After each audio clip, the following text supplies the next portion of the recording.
Pour sa 36e édition, la fête de l'agriculture organisée par les jeunes agriculteurs de l'Aube avait élu domicile à Ormes, proche d'Arcis-sur-Aube.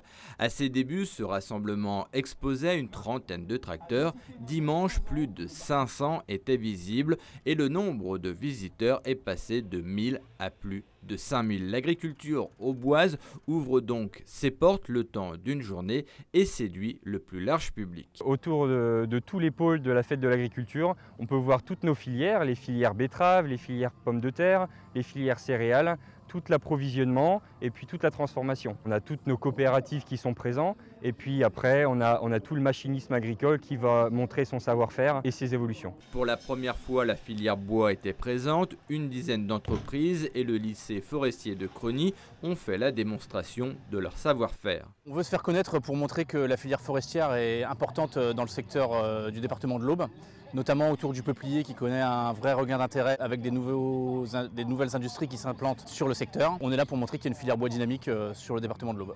La fête de l'agriculture, c'est aussi la célèbre course de Moisbat Cross. Cette année, 7 moissonneuses étaient au départ. La conduite, de la mécanique, c'est convivial, c'est un rassemblement de jeunes. Il faut avoir un peu de force parce que c'est pas forcément facile, surtout pour passer les vitesses. Mais après, on prend l'habitude et puis c'est parti. Les tours s'enchaînent, le spectacle est au rendez-vous avec ses moments forts, comme ici avec cette moissonneuse-batteuse qui se retourne. On sent la machine qui commence à partir, on lâche tout, l'accélérateur, on débraye. Et il n'y a plus rien à faire, on se laisse coucher. Cette 36e édition avait pour thème l'agriculture d'hier et d'aujourd'hui, à l'image de Louis qui restaure et collectionne les tracteurs familiaux. On est sur un tracteur de type Vendeuve, un super bébé, avec une moissonneuse batteuse tirée. Donc on est dans les premières moissonneuses batteuses à l'époque. Donc ça c'est une moissonneuse batteuse qui a appartenu à mon grand-père. Et puis aujourd'hui j'ai souhaité la remettre en route pour permettre de faire revivre ces outils-là.